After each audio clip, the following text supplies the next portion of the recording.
دې دیرش کارونه د وجه نه الله سره د قبر عذاب ورکړي انسان چې کله چغولي کوي الله بدل د قبر عذاب ورکړي یو دویم چې کله سړی د تشمی تیز نه ځان نه ساتي رب العالمین بدل د قبر عذاب ورکړي دریم چې سړی کله دروغ وي الله رب العزت بدل د قبر عذاب ورکړي څلورم چې کله سړی د قران کریم نه ودشي معنی غفلت کې چې بالکل توجه ورته نه کوي او پنځم چې کله انسان کافر الله بدل د قبر عذاب ورکړي شپږم چې کله انسان مشرک الله بدل انسان له قبر عذاب ورکړي مشرک انسان الله و مهلل فرمایي چې کله سړی د مور پلان نه فرمانه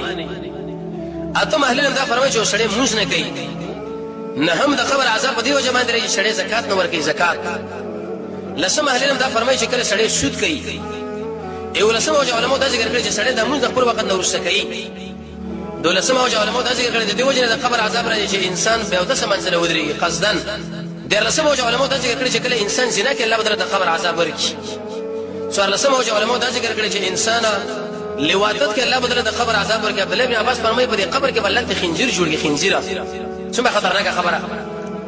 پنځم علي فرمایي چې سړی وینا کوي به عمل نه کوي الله تعالی د قبر عذاب ورکړي شپږم هغه خطیب چې هغه تقریر کوي او عمل به نه کوي الله تعالی د قبر عذاب ورکړي ولسم علي فرمایي چې انسان کله مخه په شي چې په سړي باندې عیب لګي اتلسم چې کله سړی د یتیم مال خوري د انسان له قبر عذاب الله ورکړي نو نسم علي خبره ذکر کړي چې انسان غلول کوي خیانت امر د غنیمت پر مال او شلم اهل دا خبره ذکر کړي دا چې کله د رجمات وخت داخل شوی نه او رجمات کړه یوشتم اهل دا فرمایي هغه سړی هغه زنانه چې ماشوم د پي بندګي د وخت د مخ د خاون سره ورانه چې د zarar ورکړي شي دویشتم چې سړی د خپل زنانه بل چاله بریدي د پاره د زنا د یستو دی لوي شي درشتم چې کله سړی د محمد رسول الله د ملګرو سره ورانه ولري صحابه سره څلورشتم اهل دا فرمایي چې سړی په قبرستان کې تشمی تیږي کې الله تعالی د قبر عذاب ورکړي دا ډېره خطرناکه مسله ده